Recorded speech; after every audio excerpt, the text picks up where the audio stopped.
வாழ்க சத்குரு. நான் உங்கள் பண்டித் அம்பர். இன்றைக்கி கன்னியா லக்னம் பற்றி சொல்ல போகிறேன்.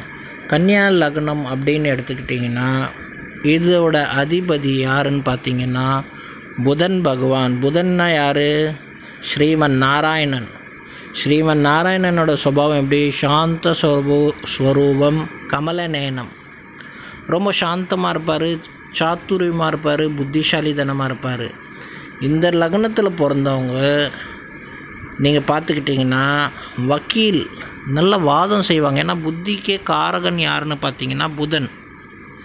புத்திசாலிங்களுக்கெல்லாம் புத்திசாலி புதன். நாராயணனோட புத்திசாலி எவனா இருக்க முடியுமா? பகவானோட புத்திசாலி யாரும் கிடையாது. அப்போ அந்த தத்துவம் உங்கள் ஜாதகத்தில் நல்ல இடத்துல உட்காந்துருச்சுன்னு நினச்சிங்க. லக்னத்தில் உட்காந்துட்டாரு, இல்லைன்னா 10ஆம் இடத்துல உட்காந்துட்டாருன்னு நினச்சிங்க. இது ஒரு மிகப்பெரிய ஒரு யோகம். நல்ல ஒரு யோகத்தை கொடுத்து ஆளை பெரிய ஒரு அறிவாளியாக மாற்றி நல்ல ஒரு ஜட்ஜு, பெரிய அட்வொகேட்டு, ஒரு பெரிய ஒரு நல்ல அட்வைசர்ஸ்லாம் இருக்காங்க பாருங்கள். பெரிய பெரிய பிரதமருக்கு, பெரிய பெரிய சிஎம்ஸ், இந்த மாதிரி பெரிய பெரிய அட்மினிஸ்ட்ரேஷன்ஸுக்கெல்லாம் பெரிய பெரிய அட்வைசர்ஸ்லாம் இருப்பாங்க. அந்த மாதிரி அட்மினிஸ்ட்ரேஷனுக்கெல்லாம் இவங்க அட்வைஸ் பண்ணக்கூடியவங்களாக இருப்பாங்க. ஏன்னா இவங்கக்கிட்ட அபாரமான புத்திசாலித்தனம் இருக்கும். இவங்களோட லக்னத்தில் ஒரு பியூட்டி என்னன்னா 2 கூடியவனும் 9 கூடியவன் சுக்கிரன்.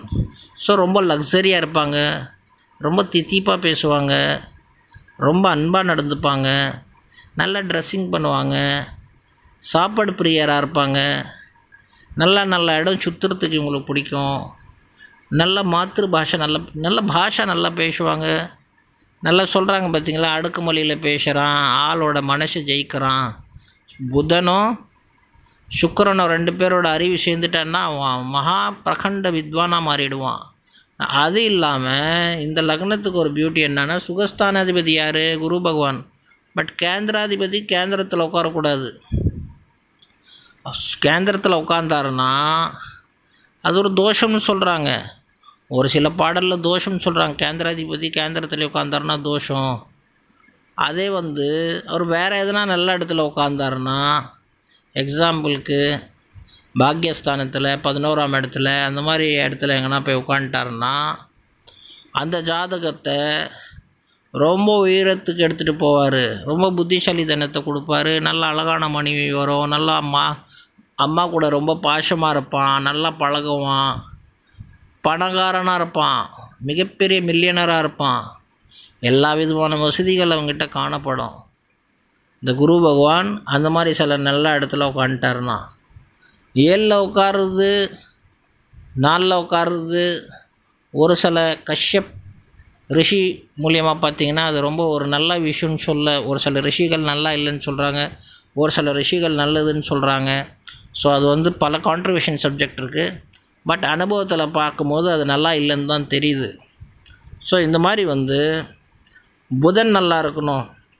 இவங்க தம்பிலாம் பார்த்திங்கன்னா அதி பராக்கிரமசாலியாக இருப்பாங்க, நல்லா பராக்கிரமத்தை கொடுப்பாங்க, ரொம்ப தைரியமான ஆளுங்களாக இருப்பாங்க. மிலிட்ரி, நேவி இது மாதிரி துறையில் இவங்க தம்பிங்கள் நீங்கள் அதிகமாக காணப்படலாம். இல்லைனா இந்த மாதிரி நேவியில் அதிகமாக காணப்படலாம். அண்ட் நல்லா பலசாலியாக இருப்பாங்க. மொத்தத்தில் பார்த்திங்கன்னா ரொம்ப சாந்தமாக இருப்பாங்க, ரொம்ப அழகாக இருப்பாங்க, மூக்கு ஷார்ப்பாக இருக்கும். நீங்கள் கேள்விப்பட்டிருப்பீங்க, தமிழ் சமுதாயத்தில் ஐயங்காரங்களுக்கெல்லாம் மூக்கு ரொம்ப நீளமாக இருக்கும், லைக் பஞ்சாபீஸு. அந்த மாதிரி மூக்கு ரொம்ப நீளமாக இருக்கும், கிளி மாதிரி தித்திப்பாக பேசுவாங்க, காரியத்தில் கண்ணாக இருப்பாங்க. அந்த மொத்தத்தில் ரொம்ப புத்திசாலியான ஒரு லக்னம். எல்லா விதத்தில் இந்த ஜாதகத்தை கேரி பண்ணிட்டு போகிறது சுக்கிரனும் புதன் அண்ட் சனி, இந்த 3 கிரகங்கள். பட் எல்லாத்துக்கும் மெயின் என்னன்னு பார்த்தீங்கன்னா உயிர் நல்லா இருந்தால் தானே நீங்கள் எல்லாம் செய்ய முடியும், பவராக இருந்தால். இப்போ லக்னாதிபதி புதன் நல்ல இடத்துல உட்காந்துட்டாருன்னா ஜாதகத்தில் ரொம்ப பிரபலமான వ్యక్తిత్వం உள்ளவங்களாக இருப்பாங்க. எல்லாம் நல்ல அட்வைசர், புத்திசாலித்தனம், படிப்பில் பெரிய ஒரு ஞானியாக இருப்பாங்க, எல்லாம் தெரிஞ்ச மாதிரி பேசுவாங்க. பேசுகிறது பார்த்திங்கன்னா ஏதோ அரசியல்வாதி ஸ்பீச் கொடுக்குற மாதிரி இருக்கும். அடக்குமொழி ரொம்ப நல்லா பேசுவாங்க. மொத்தத்தில் ரொம்ப நல்ல லக்னம் ஃப்ரெண்ட்ஸ். இந்த லக்னம் அமையிறது ரொம்ப கிஃப்டட். இந்த லக்னத்துக்கு என்ன ஒரு பெரிய பியூட்டி அப்படின்னு பார்த்தீங்கன்னா, சனி இவங்களை ரொம்ப தொல்லை பண்ண மாட்டார். ஏன்னா பூர்வ புண்ணியமே அவர் தான். சனி மாதிஷா இவங்களுக்கு ரொம்ப தொல்லை கொடுக்காது. ரொம்ப இவங்களுக்கு கம்மி பாதிப்பு கொடுக்கும். இந்த ஜாதகங்களுக்கு அது ஒரு கிஃப்டட். ஸோ கன்னியா லக்னம் ரொம்ப ரொம்ப நல்ல லக்னம். வாழ்க சத்குரு.